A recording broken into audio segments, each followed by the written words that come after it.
Hello dear students. तो आज मैं आपके लिए एक ऐसा कॉन्सेप्ट लेके आई हूँ जिसमें आप लोगों को काफ़ी कंफ्यूजन रहता है और वो कॉन्सेप्ट है टेंसेस का। एक टेंसेस का एक ऐसा चार्ट मैं आपको देने वाली हूँ जिससे आपको 5 मिनट के अंदर पूरे टेंसेस क्लियर हो जाएंगे। और वो कैसे होंगे, चलिए शुरुआत करते हैं। चलिए सबसे पहले देखिए टेंसेस को कितने पार्ट में डिवाइड किया जाता है। सबसे पहले जिस टाइम हम बात कर रहे हैं दैट इज प्रेजेंट। आप तक जब वीडियो आएगी वो हो जाएगा पास्ट, और बात करोगे कि फ्यूचर की मैम और भी कुछ लेके आइएगा दैट इज फ्यूचर। तो चलो आगे चलते हैं। सबसे पहले देखिए आपके सामने दे रखा है पास्ट। पास्ट के बाद नाउ। नाउ मतलब जो हम चल रहा है दैट्स कॉल्ड प्रेजेंट। इसको आप बोल सकते हैं ये है प्रेजेंट। एंड देन आप बात करते हैं जब फ्यूचर की तो आने वाला कल, वो हो जाता है फ्यूचर। वो चार्ट कौन सा है मैम जिसके बारे में आप बात कर रहे हैं? वो चार्ट है आपके सामने, देखो जरा जल्दी से क्या क्या है इस चार्ट में, जल्दी से समझ लेते हैं। देखिए सबसे पहले प्रेजेंट, पास्ट और फ्यूचर आपके सामने मेंशन है, दिख रहा है आपको। प्रेजेंट, पास्ट और फ्यूचर में सबके देखो सिंपल दे रखे हैं, सबके कॉन्टिन्यूअस दे रखे हैं, परफेक्ट और परफेक्ट कॉन्टिन्यूअस दे रखे हैं, है ना। तो सबसे पहले इनके रूट वर्ड की बात करते हैं, क्योंकि यार देखो हम हिंदी बोलते हैं, है ना, और हमारी जो हम सोचते हैं वो हिंदी में सोचते हैं। तो हम अपने आप जब सेंटेंस बनाते हैं तो हिंदी में बनाते हैं। ता है, ती है, ते है, रहा है, रही है, रहा था, रही थी, होगा, नहीं होगा। तो जब हम इसमें बनाते हैं तो रूट वर्ड पे बड़ा फोकस करने वाली चीज़ है कि जब प्रेजेंट के सिंपल की बात करते हैं तो ता है, ती है, ते है, ये यूज करते हैं। और कॉन्टिन्यूअस जब कोई चीज़ चल रही है तो रहा है, जैसा मैंने बोला चल रही है तो रहा है रूट वर्ड रहता है। परफेक्ट में हो चुका है, और इसके बाद बात आती है प्रेजेंट परफेक्ट कॉन्टिन्यूअस की, जिसमें हमारा रहता है रहा, रहेगा, मतलब टाइम के साथ इसको हम प्लस कर देते हैं।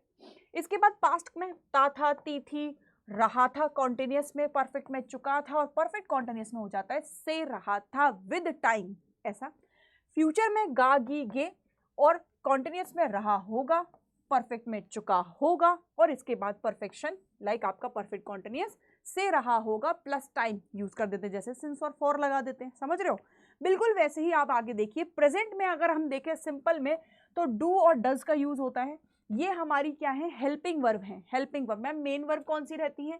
अगर इसके मेन वर्ब की बात करें तो इसमें V1 और V5 जिसको हम बोलते हैं S और ES जिसमें लग जाता है, ठीक है, वो हो जाती है।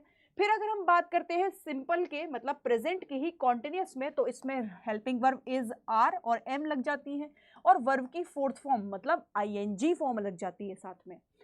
अब एक चीज देखने वाली मैं लास्ट में बताऊंगी, बड़ी इंपॉर्टेंट है।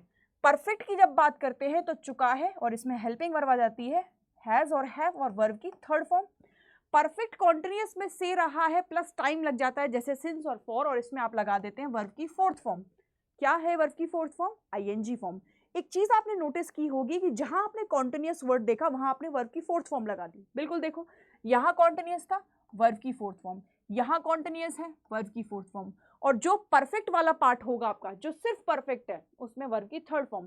तो ऐसे याद कर सकते हैं कि जहां पे कॉन्टिन्यूअस दिखा वहां वर्ब की फोर्थ फॉर्म, और जहां सिर्फ परफेक्ट दिखा वहां पे V3 वर्ब की थर्ड फॉर्म लगा दो, सिंपल। इसके बाद पास्ट की बात करोगे तो डिड लगता है, और इसमें लगती है वर्ब की सेकेंड फॉर्म, लेकिन अगर डिड के साथ लगा रहे हो हेल्पिंग वर्ब तो V1 आएगी, ठीक है। फिर इसके बाद अगर हम बात करते हैं कॉन्टिन्यूअस की तो वॉज, और जैसा कि मैंने कहा था कॉन्टिन्यूअस है तो V4 तो चलेगा ही चलेगा। परफेक्ट में हैड आ जाता है, और परफेक्ट में मैंने बोला था कि सिर्फ V3 लगेगा, लगा दिया। यहाँ पे भी परफेक्ट कॉन्टिन्यूअस है तो हैड बीन, और क्या लगेगा, वर्ब की फोर्थ फॉर्म, सिंपल। बिल्कुल बात आती है फ्यूचर की कि यहाँ पे आ जाता है विल या फिर शेल। अब इंग्लिश में हम ज्यादातर विल का यूज करते हैं, इसलिए मैंने सिर्फ विल लिख रखा है। और वर्ब आती है इसमें मेन वर्ब, वर्ब की फर्स्ट फॉर्म। विल भी क्योंकि कॉन्टिन्यूअस में V4 चल रही है तो इसमें क्यों चेंज हो जाएगा, इसमें भी V4 और हेल्पिंग वर्ब विल बी, याद रखने वाली चीज। परफेक्ट जब V3 चल रहा है तो इसमें क्यों चेंज, इसमें भी V3, और यहाँ पे क्या आ जाएगा, विल हैव या फिर शेल हैव लगा सकते हो। और परफेक्ट कॉन्टिन्यूअस में आपके पास आ जाता है हैव बीन। मैम इसमें विल शेल भी लगेगा क्या? बिल्कुल, क्योंकि सब में विल चल रहा है, विल विल विल, तो यहाँ पे भी आप जरूर लगाइए विल। विल हैव बीन ये पूरा बन जाएगा, क्या बन जाएगा, विल हैव बीन। मैं वापस से इसको लिख दे रही हूं डार्क करके, विल हैव बीन, तो ध्यान से देखिएगा। अब जब सब जगह V4 चल रही है तो यहाँ क्यों चेंज होगा, यहाँ भी V4 का आप यूज करेंगे। तो यहाँ से आपको एक चीज पता चली कि मैम अच्छा इसको ट्रिक वाइज भी कर सकते हैं कि जहां कॉन्टिन्यूअस दिखे V4 सही है, जहां परफेक्ट दिखे V3। आपको याद क्या करना होगा, आपको सिंपल वाले रूल याद करने पड़ेंगे, ठीक है, कि अगर डू डज है तो V1 और V5, अगर डिड है तो V2 और डिड के साथ अगर आ रहा है तो V1, और अगर ये है आपके पास फ्यूचर सिंपल तो आप सिर्फ लगाएंगे V1। तो याद रखने वाली बात जो है वो सिर्फ सिंपल वाली है, चाहे वो प्रेजेंट का हो, पास्ट का हो या फ्यूचर का हो। कॉन्टिन्यूस और परफेक्ट में याद रखने जैसा कुछ है ही नहीं। क्या था उसमें? कॉन्टिन्यूस में V4 और परफेक्ट कॉन्टिन्यूस में भी V4 और परफेक्ट में आ जाएगा V3। तो कैसा लगा आपको एक छोटा सा ट्रिक समझने के लिए ये मेरा chart? Thank you so much.